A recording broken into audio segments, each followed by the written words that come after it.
Yo, Dragon Ballers, real quick before we get into the video, make sure to check out our new sponsor, Dex Protection, down in the description below. Make sure to use them for all your card gaming protection needs, whether you need sleeves, whether you need binders, whether you need deck boxes, make sure to use them. I'm going to walk you guys through real quick. You have the product drop-down menu here. Let's say I want to go grab some sleeves. It brings you to the sleeve page. And then you have our regular sleeves, because we're not Yu-Gi-Oh! We don't use mini sleeves, we use real size sleeves. So we click on that. We go to buy now. We have our option of all the different colors. I think Dex Protection sleeves are super high quality. I use them. I use their binders to keep my collection. So guys, make sure to check them out in the description.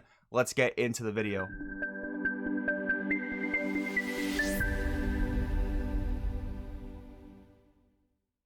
Yo, what's going on, Dragon Ballers? Welcome back to another video. In today's video, I want to talk to you guys about the top 10 meta picks going into the set 10 format. It's been way too long since I've done a meta breakdown video, and to be honest guys, there's haven't been the events to get those videos out to you guys. It is a sad reality, but it's kind of the world we live in right now. But since we are moving to set 10, I want to prime you guys for the best decks to play this format, and hopefully with more of these Bandai online tournaments happening, I can actually start to do some more meta breakdowns, since we are actually kind of getting premier events online. So with that being said guys, if you're new here, make sure to subscribe, hit that bell so you don't miss a video. If you want to help the channel out, go down to the description, check the info card in the top right corner. Many links to help the channel out. You can get some coaching, Crossfit TCG merch store, check out the Gemmy app, check out Dex, check out the Patreon, check out the merch store.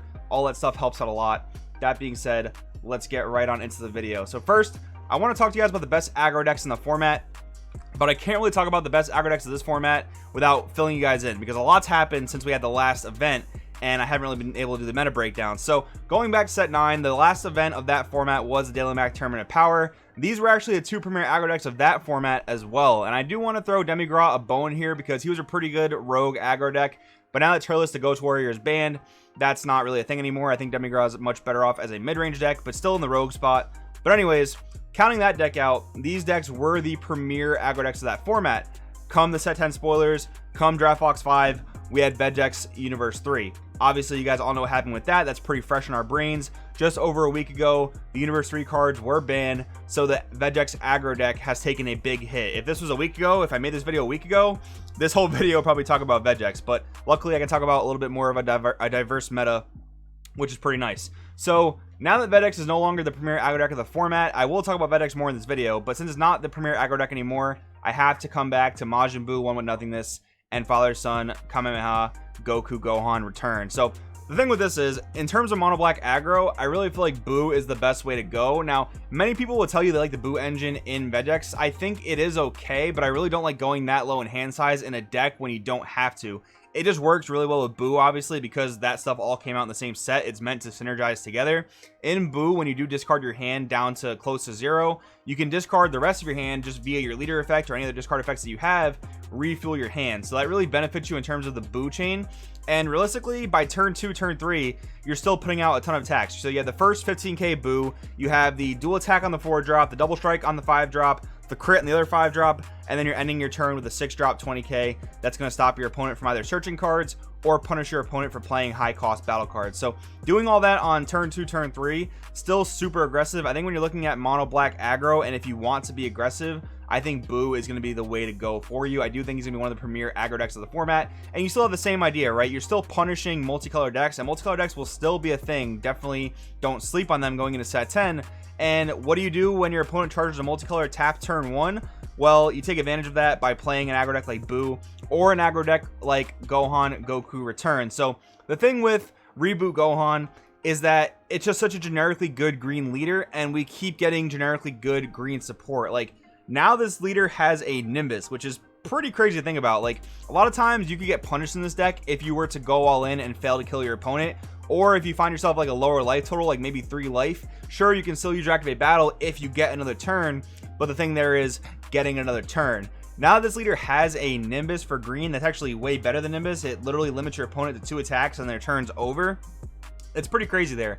Besides that, I mean, this leader you can play pretty much any color. I mean, I think the most powerful build is blue-green, where you're playing like Earth-Destroying Kamehameha, Senzu Bean, abusing things like that. But this leader has seen success with red-green, yellow-green, so I do think this leader is so generically powerful that, you know, as long as we get good cards, really, you can throw them in Reboot Gohan. And the other thing with it too is that it's really hard to deal with leader based aggression. That's just always been a difficult thing to deal with in the game. There are certain cards that tap the leader. We have Zamasu Super Combo, we have the SS Broly All Out Assault Arrival. Those are very good. But now I do want to mention that Yellow does have a very good time against Reboot Gohan because of Release from Evil. That card makes this matchup a lot easier. That wasn't something that we had back in set 9, but for most other colors and most other decks like Mono Red, Mono Blue, they're not going to have an easy time against Gohan because they just don't have the cards to deal with it. Like Senzu Bean, really great defensive card against go wide strategies. Gohan is just going tall on the leader, so that's not going to help them out too much. So I do want to point these out as the premier aggro decks of the format. That's just my opinion. And of course, guys, any of these sections, if you have a suggestion for a top meta pick, definitely drop it in the comments below. But this is all from my testing, my theory, stuff like that. Next up, we're talking about mid-range. This is the place I feel like I have some of the most expertise. A lot of my, you know, top cut performances have been in mid-range decks. Think about Surge Goku, think about Kid Goku, stuff like that. So in terms of top mid-range, I want to talk about Vegeks first because you're probably looking at that on the screen and most curious about that. So obviously with the U3 stuff, Vegeks was the premier aggro deck of the format. It was probably just the premier deck of the format, period. But now that the U3 stuff is gone, I really think Vegeks pivots well into a more mid-range deck. You're just not as fast as you were before. You don't have as many free play guys as you did before.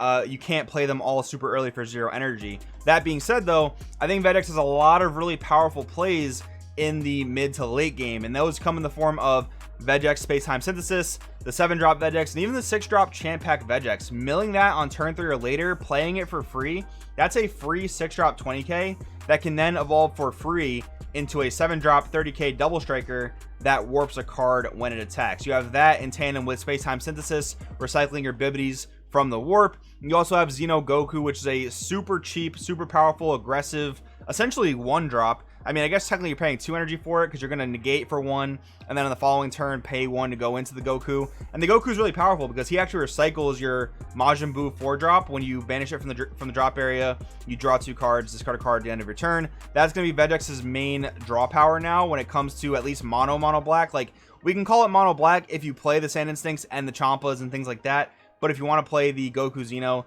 you have to play like strictly all black cards. So that's what I talk about when I'm speaking of that. But this leader also does very well with some Splash Further Instruction Champas, with some Splash Sand Instincts. But I think it's very cool actually that this deck can work as strictly mono black, and it's a little bit more budget friendly, and it plays a lot of cool cards like Goku Xeno and the actual Vegeks stuff from the main deck, from the main set. So I like that a lot. Next up, I want to talk about Gotenks. There are so many ways to build Gotenks. I could have talked about Gotenks in the aggro section. I could talk about it in the control section, but I really do think its home is as a mid-range deck, and I think its flexibility as a leader kind of speaks to that. Like, yeah, you can always pivot to aggro or control, but at heart, you're always a mid-range deck, starting with the type of strategy where you can kind of adjust and mold to anything, and that is a lot of what mid-range does. Mid-range is typically pretty defensive, but they can pivot when they kind of need to, and Gotenks out of this list is definitely the best of that. If you want to play anything next format, if you want to play mono yellow, if you want to play red yellow, green yellow, blue yellow, Gotenks is the leader to go to. Besides that, I do want to throw out a mention to the Jiren leader. I think he's also a very good leader for those shells. He just requires a little bit more specific deck building. You have to play some number of U11s rather, probably like 7 total of them. If you're not playing Topo would bring the numbers up a little bit. But anyways, I want to mention him, but I do think Gotenks is the mid-range leader to play this coming format. He gives you so many options, so much flexibility. I am obviously looking very forward to playing Gotenks. If you want to see my Gotenks builds, definitely go down to the Patreon. I have a ton of different Gotenks builds up on there that I've tweaked and perfected, so check that out. Next up, guys, I want to talk about Blue Vegito. This is a leader I was super excited about, but actually couldn't really play in the face of Vegeks. Vegeks was too powerful. It pushed Vegito out of the format, but now that Vegeks is checked, now that it's more of a mid-range deck, Vegito actually has a ton of good matchups, and he's just a super powerful leader. When you're punishing your opponent for dealing with your board and dealing with your Unisons, your leader is just all around value. And I actually think this leader is the most value in one leader that we've seen in quite a while. Like, on your backside, you're playing cards like Raging Spirit Son Gohan, you're playing cards like Obuni, you're playing cards that you want your opponent to attack and KO, because if they don't do it, they're just going to deal with pressure after pressure every single turn. Your opponent, your leader rather, punishes your opponent for dealing with those cards incredibly good, turns any blue Unison into a threat. Pair that with the 4-drop go tanks, Unison, dual attacks. Your opponent has to attack negate multiple times in order to stop that. So I think it's really powerful. Definitely try it out if you want to play mid-range. Next up, hand control gets its own section. It's looking very, very powerful in set 10. Firstly, we'll talk about the green Goku leader. I don't think he's going to be the top hand control pick. I think he has to have a lot of things go right with his mills. That being said, though, if this leader mills the correct cards, you're doing your thing every single turn. That could be playing Bardock Unison, recurring the Android 17 every single turn. That could be getting rebrands into the drop area. That could be getting Kamehameha Origin Roshi into the drop area to recycle your Dormant Potential Unleashed or your Cell Earthshrine Kamehameha. So it can be very, very strong when it gets rolling, but if you don't get the best mills in the beginning of the game, I think it could fall short. I think Mono Green Frieza is probably the premier hand control deck going into set 10. I think it's the most powerful. It doesn't do anything very flashy. I talked about that in my deck profile that I actually posted for this deck. It doesn't do anything super flashy, but it does its thing incredibly consistently. Everything searches each other out. Everything just rips the opponent's hand. It is very powerful. And this one's probably more of a biased option, but I've been testing it a lot, and I think it is very powerful. I've beaten a lot of decks I've shown you in today's video. WMAT Son Goku is one of the only decks in the game that has a 1-drop that makes your opponent discard a card. Pair that with Bardock Paternal Unison, you're just ripping your opponent's hand to shreds, and it's very, very good. The leader has a great effect for considering how old it is. I definitely want to recommend you guys try it out. I do have a deck profile on the channel if you want to look at that. Next up, guys, the final slide we're talking about today. We're talking about true regular control, and really the spotlight here goes to U7 Invoker. Many people are calling this the best deck in the format. I really can't disagree with it. I don't know if I 100% believe it yet, but I would not be surprised if U7 Invoker turns out to be the best deck in the format. It's very consistent at what it does, and if there's not a strong enough aggro deck to push it out of the format, it can be very oppressive. That uninteractable burn damage, when I say uninteractable, I mean at least most decks really can't interact with it. There are some that can, but for the most part, when you're burning people to death from 8-6-0 life, that is really oppressive, really stupid. Factor in the fact you have Victory Strike. I mean, I know this sounds like I'm just complaining about the deck, but it's really not fun, but it is super duper powerful. I do have to give credit where it is due. I do also want to mention Hachiyak, and in the same vein, Topo. I do think Hachiyak is a good control pick for the format if you like mono black, want to play a little bit of a slower game than Vegex and Boo. I think it is a good pick.